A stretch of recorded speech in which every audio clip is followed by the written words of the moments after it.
So hello everyone, grateful and excited to be here.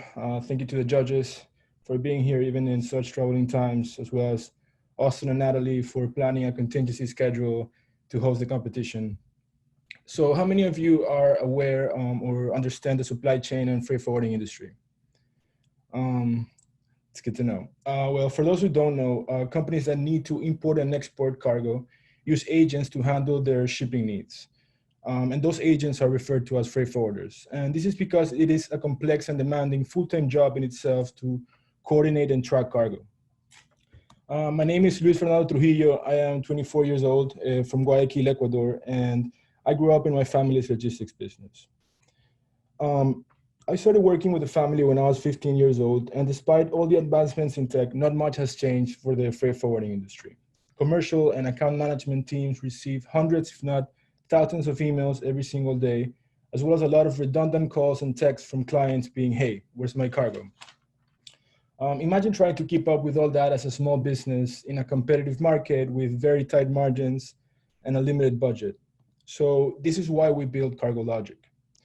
Cargologik is a SaaS platform built to help independent, small to medium-sized freight forwarders to better collaborate and stay in sync with their customers. In simple terms, it's the Slack for shipping. Here I'm going to show you a short demo that goes a little bit around the platform. So here you can see the dashboard kind of simplifying and summarizing all of the activities that go in around the platform. You can see here all the different updates from your active shipments. You can talk to your clients in a message, in a WhatsApp style messaging module. You can talk to your internal team, as well as have a map showing the actual position of your cargo. You can scroll through different modules, having quotes, books, and shipments, as well as checking your different companies, your different clients that are enrolled in the platform. You can see the notifications, the messages, and notification as well. And this is a template of how to create a quote. It shows the different fields that need to be filled. You can use previous quotes to create your quote so that you don't have to pre-fill them again, but you can just re-quote from what you've quoted in the past. Here you can see your bookings, where in shipping normally when you book, it's kind of like when you confirm the cargo that is going to move from place A to place B, you confirm all of the data during the booking moment. Here you kind of say who's going to move your cargo from place to place, who is going to take care of it, who is responsible for the cargo. And here you can see the shipments module, where you can actually track your cargo, see a timeline of the different statuses that go through the transit. You can also see all of the messages that happen throughout the tracking of the cargo, as well as documents that one can upload and keep stored there and check back whenever they need to.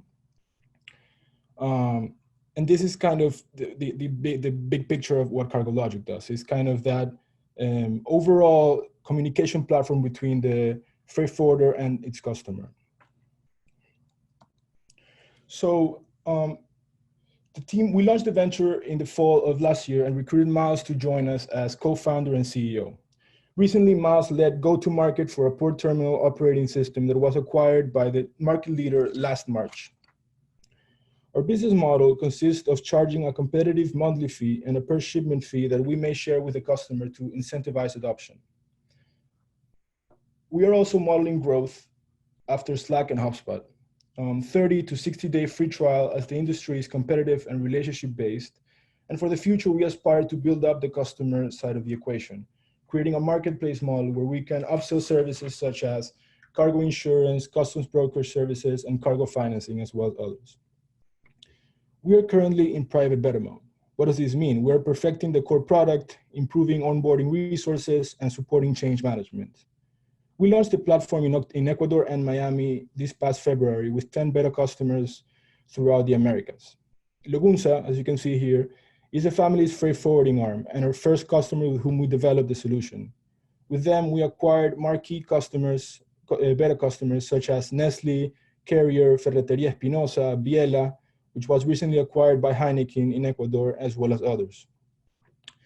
With Cargologik, our mission is to facilitate trade, foster collaboration, and support the well-being of independent freight forwarders and shippers. Thank you. So I'd love to ask a little bit about the differentiation or how you compete with or complement Flexport, which is a giant in this space. So Agreed. Flexport, the difference between Flexport and us is that Flexport is an actual freight forwarder. They act as their own agents. They move the cargo from place A to place B. What we do is we offer this SaaS platform to existing freight forwarders in the industry and kind of allow them to compete to the big players such as DHL, Panalpina, and other players in the world. So what we do is we offer our platform to existing freight forwarders to compete with the bigger players and kind of act as a Flexport, become their own Flexport. That's great. I would strongly recommend sort of explaining how you help incumbents who might not have this kind of software expertise compete with the newer startup freight forwarders that are entering the market. And also probably worth talking about, like, this is $1 trillion business, and just reminding people how big freight forwarding is, such that even if you get a small percentage of the market, you can be a massive company is always good for a pitch.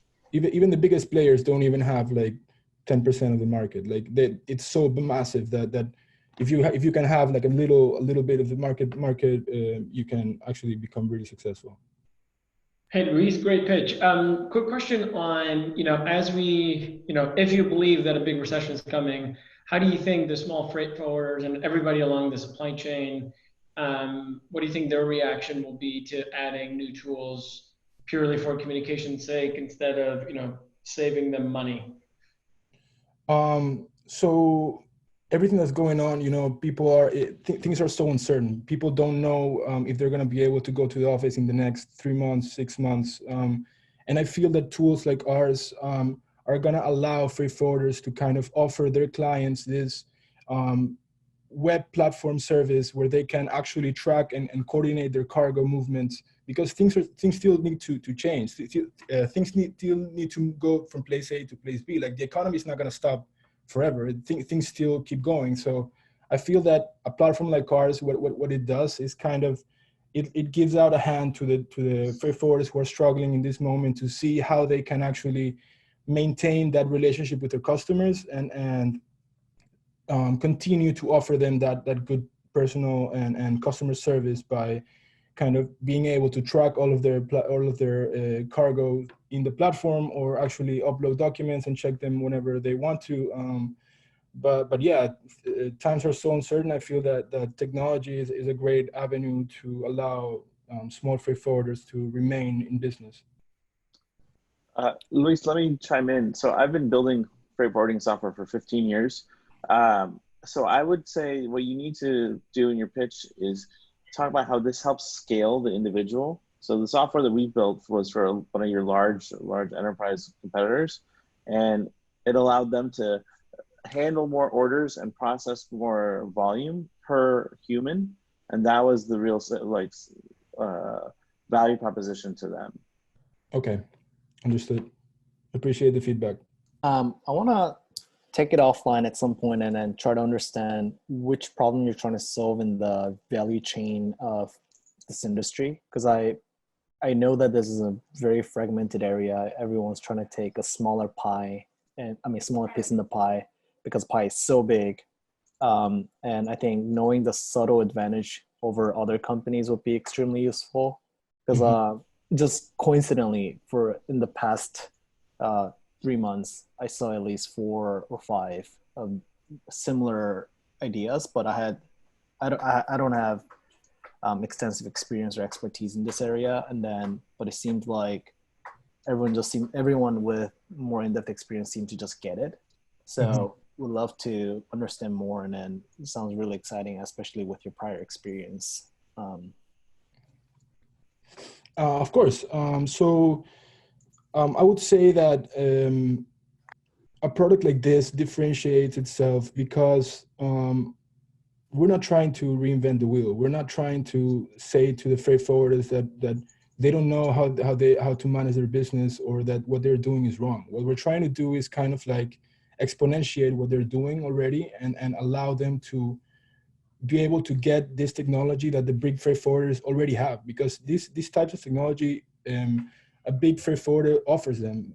The problem is that because they're so big, they don't allow, or they don't give their customers the same customer service that a small freight forwarder does. That's kind of what keeps them in business, you know, giving that extra touch, that extra personalized feel of customer support that big freight forwarders don't. So what we're trying to do with Cargologik is give a hand and give this platform the opportunity to be complementary to their services, no matter how big or small they are. And we are actually trying to improve with the customer by doing this private beta period, you know, trying to get feedback from the different customers, trying to improve as we go, and not stop operations even with the pandemic going on. You know, like we're trying to continue improving, trying to launch as soon as possible, and get out of the beta mode and actually see the platform working and actually helping the different freight forwarders around the world.